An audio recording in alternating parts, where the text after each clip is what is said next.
இன்னைக்கு ஒரு வீடியோ என்னன்னா, பிசாசின் சோதனையை வந்து நீங்க ஜெயிச்சிட்டீங்க அப்படின்றதுக்கான ஒரு 5 அடையாளங்கள் வந்து பார்க்க போறோம். அது என்ன அப்படின்ற பத்தி இந்த வீடியோ நம்ம விரிவா பார்க்கலாம்.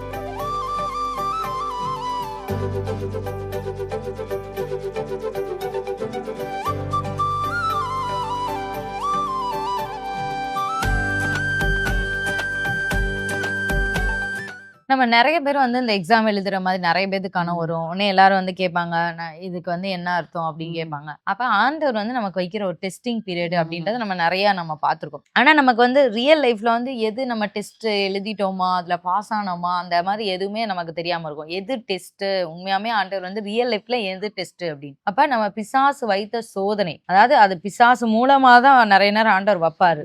ஆண்டவர் வைக்கிற டெஸ்டிங் அது பிசாசுக்கு அனுமதி கொடுத்து நிறைய நேரம் நடக்கும். இப்ப முதலாவது என்ன அடையாளம் அப்படின்னா, ஆண்டவருடைய நாம மகிமைக்காக, இல்ல நான் இயேசுவின் பிள்ளை அப்படின்றக்காக உங்களுக்கு வர வேண்டிய ஒரு பெரிய வாய்ப்பு, அதாவது ஒரு லைஃப் சேஞ்சிங் ஒரு மூமெண்ட். ஆனா அது எனக்கு வேண்டான்னு உதறி போட்டிருந்தீங்க அப்படின்னா, ஏன்னா நம்ம அந்த வாய்ப்பை நம்ம எடுத்துட்டோம் அப்படின்னா நம்ம வந்து ஆண்டவருடைய ராஜ்யத்துக்கு கீழே இருக்க முடியாது. கண்டிப்பா. ஒரு உதாரணத்துக்கு ஒருத்தவங்க சொல்றாங்க, இயேசுவை மட்டும் மறுதளிச்சு இந்த வேறொரு மதத்துக்கு வந்து இது பண்ணாங்க, நீங்க வந்து மாறிட்டீங்க அப்படின்னா நாங்க ஒரு அமௌண்ட், இந்த அமௌண்ட் வந்து தர்றோம் அப்படின்னு. உங்களுக்கு அந்த டைம் ஒரு நெருக்கம், அமௌண்ட் வந்து வேணும், ஆனா வந்து நீங்க வந்து வேறொரு இதுக்கு வந்து நீங்க போகணும் அப்படின்றப்ப, இல்ல எனக்கு வந்து அந்த அமௌண்ட் வந்து பெருசு இல்ல, எனக்கு தேவை இயேசுதான், ஆண்டவர் தான் எனக்கு மேலானது அப்படின்னு சொல்லி நம்ம வந்து அந்த இடத்துல நம்ம பப்ளிக்கா நம்ம கன்ஃபஸ் பண்ணியோ இல்லாட்டினா நம்ம மனதளவுல ஒரு முடிவு எடுத்தோ நம்ம வந்துருந்தோம் அப்படின்னா நம்ம முதலாவது வந்து நம்ம அந்த இதுல இருந்து ஜெயிச்சிட்டோம் அப்படின்னு அர்த்தம்.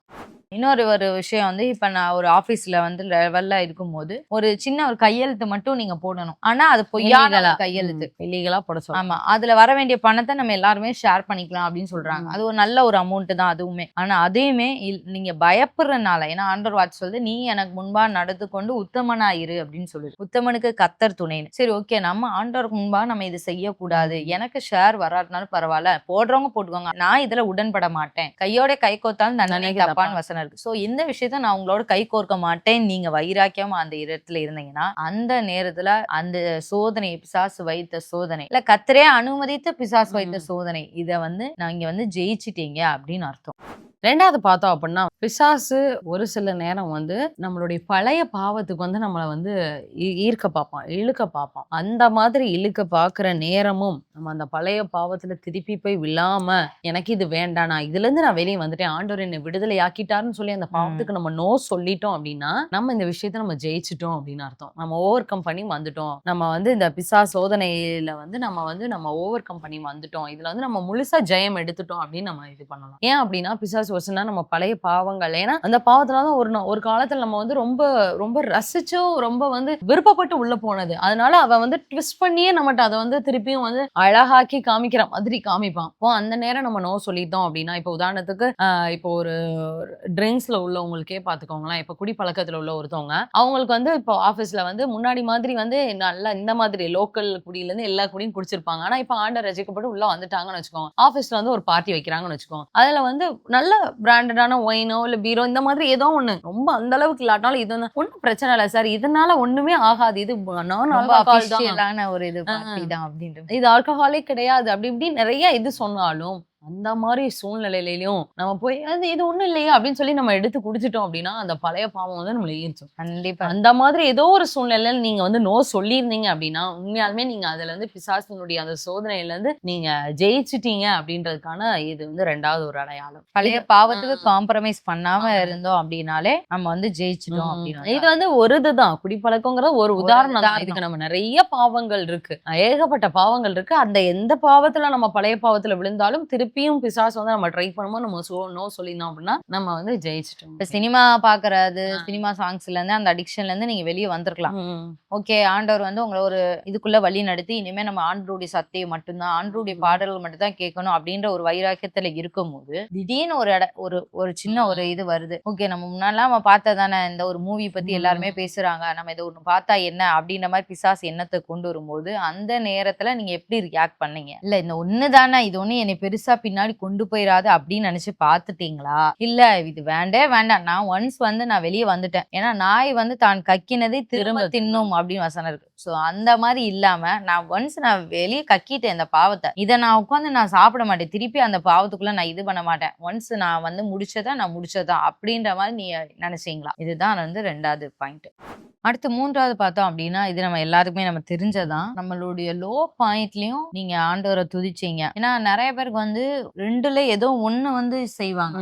ஒரு சில பேர் பாத்தீங்கன்னா ரொம்ப லோவா இருக்கும்போது ஆண்டவர் வந்து பயங்கரமா வந்து தேடிட்டு இருப்பாங்க. ஆனா கொஞ்சம் அவங்களுடைய லைஃப்ல வந்து கொஞ்சம் ஒரு மாற்றத்தை பார்த்துட்டாங்கன்னா அதுக்கப்புறம் வந்து நம்ம அவங்கள பார்க்கவே முடியாது. அந்த மாதிரி வந்து ஆயிருவாங்க. சர்ச்சு கூட வரமாட்டாங்க, அந்த அளவுக்கு அந்த மாதிரி ஆயிருவாங்க, பிஸியா மாறிடுவாங்க. சோ அப்படியே இருக்க கூடாது. அந்த நேரத்திலயும் ஆண்டவரை தூச்சிருக்கணும். ஆனா இன்னொரு ஒரு சில பேர் இருப்பாங்க, எப்படின்னா லோ பாயிண்ட் ஆனாலே வந்து ஆண்டவர் பக்கம் வர மாட்டாங்க. என் வாழ்க்கை வந்து நல்லா மாறினதுக்கு அப்புறம் வரேன் அப்படின்னு சொல்லிட்டு, ஆனா நல்லா இருக்கும்போது மட்டும் ஆண்டவர் வந்து இது பண்ணுவாங்க. ரொம்ப லோ ஆயிட்டாங்கன்னா ஆண்டவர் விட்டு வந்து விலகிடுவாங்க. ஆனா இப்படி இல்லாம நீங்க வந்து எந்த பாதையில போனாலும் கர்த்தர் வந்து உங்களுக்கு லோ பாயிண்ட் அனுபவிச்சிருந்தாலும் சரி, நல்ல ஒரு ஹை லெவல் பாயிண்ட் அனுபவிச்சிருந்தாலும், எந்த ரேஞ்சில மேட்ல நீங்க 4 பள்ளத்துல இருந்தாலும் 2 நிலைமையிலயும் நீங்க கர்த்தரை துதிச்சிருந்தீங்க அப்படின்னா, அந்த நேரத்துல கர்த்தரை துதிச்சிருந்தீங்கன்னா அந்த டெஸ்ட்ல நீங்க வந்து பாஸ் ஆயிட்டீங்க அப்படின்னு அர்த்தம். அந்த சோதனையை நீங்க ஜெயிச்சிட்டீங்க அப்படின்னு அர்த்தம். ஏன்னா யோபு வந்து அதான் பண்ணாரு. அதுக்காக அவன் ஃபீலிங்ஸ் இருக்காதுன்னு சொல்ல முடியாது. நம்ம வந்து ஃபீலிங்ஸ் இருக்கதான் செய்யும். நம்ம வந்து நல்லா இருக்கும்போது ஆண்டவர் துதிச்சு பாடுறது வேற மாதிரி இருக்கும். அது வந்து சந்தோஷம், அதோட சந்தோஷம் தனியா இருக்கும். ஆனா துக்கத்துல இருக்கும் போதும் வந்து நமக்கு அந்த சந்தோஷம் இல்லாட்டினாலும் ஆண்டவர் துதிக்கிற அந்த நாவு வந்து கரெக்டா அந்த வேலையை செய்யணும். போதும் வந்து ஆண்டவர் வந்து நான் மேன்மை பாராட்டுவேன், ஆண்டவர் வந்து நான் துதிப்பேன் எல்லா காலத்திலும், எந்த காலத்திலும் எந்த நேரத்திலயும் வந்து நான் வந்து உண்மை துதிப்பேன். அந்த ஒரு மனப்பக்குவம் வந்து நமக்கு வந்துருச்சுனாலே அந்த சோதனையை வந்து நம்ம ஜெயிச்சிட்டோம் அப்படின்னு வந்து அர்த்தம். அடுத்து நம்ம 4ஆவதா நம்ம பார்த்தோம் அப்படின்னா, நமக்கு எல்லாருக்குமே வந்து சீசன்ஸ் வந்து மாறி மாறி வரும். ஒரு நல்ல சீசன் இருக்கும், ஒரு கெட்ட சீசன் வந்து நமக்கு வந்து சீசன்ஸ் வந்து எப்பயுமே மாறி மாறி நம்ம வேதத்திலே 28 காலங்கள் நம்ம படிக்கிறோம். ஸோ அது மாதிரி எல்லாருக்குமே வந்து மாறி மாறி அதே மாதிரி நமக்கு ஏதாச்சும் ஒரு பேட் சீசன் நடக்கும்போது அந்த சீசன்ல எப்படியாச்சும் ஒரு நல்ல ஒரு ஆவிக்குரிய ஒரு கனிகள், அந்த ஒரு எப்படி சொல்ல, அந்த சாந்தமோ, ஒரு நீடிய பொறுமையோ, அந்த ஒரு சமாதானமோ, அன்போ, இது ஏதோ ஒண்ணு வந்து அந்த ஒரு பேட் சீசன் நம்ம ஆண்டவருக்குள்ள இருக்கும்போது, ஆண்டவருக்குள்ள இருந்து அந்த பேட் சீசன் நம்ம ஓவர் கம் பண்ணும்போது நமக்கு வந்து அந்த ஒரு கனி வந்து நமக்கு கிடைக்கும். ஆனா சாத்தான் வந்து என்ன பண்ணுவான் அப்படின்னா, நம்மளை வந்து முறுமுறுக்க சொல்லுவான். ஆண்டவர் பாத்தியா உன்னை இப்படி பண்ணிட்டாரு, இப்படி நடத்திட்டாரு. அன்னைக்கு இஸ்ரேல் ஜனங்கள் பண்ண மாதிரி அவ்வளவு பெரிய அடிமைத்தனத்துல இருந்து எகிப்துல இருந்து வெளியே வந்ததே ஒரு பெரிய ஒரு விஷயம். அது விடுதலையின் காலம்.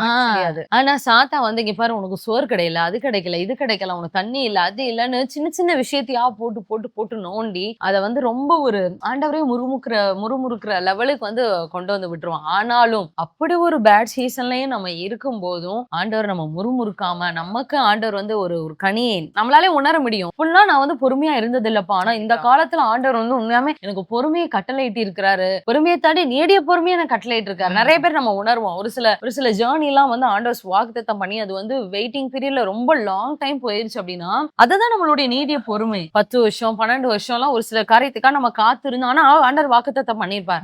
ஆபிரகாம்லாம் 25 வருஷம் கழிச்சு பெற்றுக்கொண்டார். அதே மாதிரி நமக்கும் வந்து ஒரு ஜேர்னி இருக்கும்போது நம்ம அந்த நேரம் வந்து ஆண்டவரை முறுமுறுக்காம இருந்தோம். ஆனா கண்டிப்பா பிசாசு வந்து நம்மள எப்பயுமே வந்து ஆண்டவரை முறுமுறுக்கிறதுக்கு நம்மள இது பண்றதுக்கு ட்ரை பண்ணுவோம். ஆனா அப்படிப்பட்ட ஒரு காலத்திலயும் நம்ம வந்து ஆண்டவரை முறுமுறுக்காம இருந்த ஒரு ஆவியின் கனிகளை, ஒரு நல்ல ஒரு ஸ்பிரிட்டை, ஒரு நன்மையான ஒரு கனி கொடுக்கக்கூடியதான ஒரு ஸ்பிரிட்டை நம்ம பெற்றிருந்தோம் அப்படின்னா, உண்மையானுமே நம்ம வந்து பிசாசு வைத்ததான இந்த போராட்டத்துல நம்ம ஜெயிச்சதற்கான ஒரு அடையாளம்.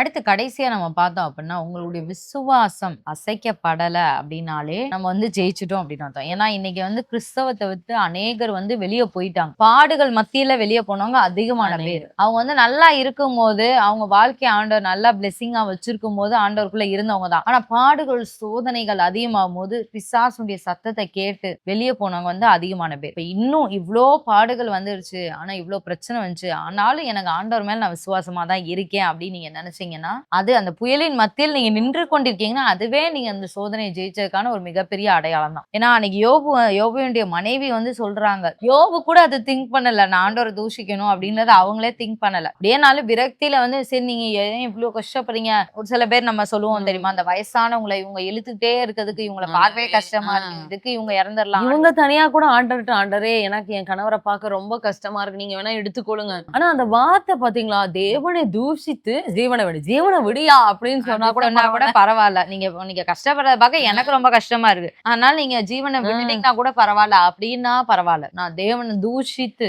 அப்ப அதுனா என்ன அர்த்தம்? இவ்வளவு நாள் நம்ம விசுவாசம் அவர் மேல வச்சிருந்த விசுவாசத்தை விட்டு வெளிய வர வைக்கிறதா சத்துருடைய கடைசி plan. அதான் நம்ம வந்து பாக்குறோம். பரிகரிக்கப்படும் கடைசி சத்துரு மரணம். So அந்த மரணத்தையும் நம்ம வந்து ஜெயிச்சிட்டோம். ஓகே. ஏன்னா நிறைய பேருக்கு நீங்க பாடுகள் மத்திய வரப்ப நீ எதுக்கு உயிரோடு இருக்க, நீ தற்கொலை பண்ணிருன்ற எண்ணம் வந்திருக்கலாம். கண்டிப்பா. நிறைய பேர் அந்த எண்ணத்தோட வந்து போராடி இருப்பீங்க. ஆனா அதையும் தாண்டி இல்ல, என்னுடைய கர்த்தர் வந்து ஜீவன் உள்ளவர். அவர் என்னைக்காவது ஒரு நாள் வருவார். அப்படியே வராட்டினாலும் பரவாயில்ல, என்னைய மீட்க அவர் வராட்டினாலும், எனக்கு அற்புதம் செய்ய வராட்டினாலும் பரவாயில்ல, அதுக்காக நான் ஜீவனை விட மாட்டேன். முக்கியமா ஆண்டவர் தூஷித்து இந்த கிறிஸ்தவத்தை விட்டு வெளியே போய் கிறிஸ்தவையே மறுதளிச்சு நான் வெளியே போக மாட்டேன் அப்படியே நீங்க நின்னீங்கன்னா இதுவே மிகப்பெரிய அடையாளம். நீங்க ஜெயிச்சிட்டீங்க அப்படின்றக்கான ஒரு மிகப்பெரிய அடையாளம். சோதனையில பிசாசு கொடுக்கதான சோதனையில வந்து நம்ம ஜெயிச்சிட்டோம் அப்படிங்கிற ஒரு பெரிய ஒரு அடையாளம்.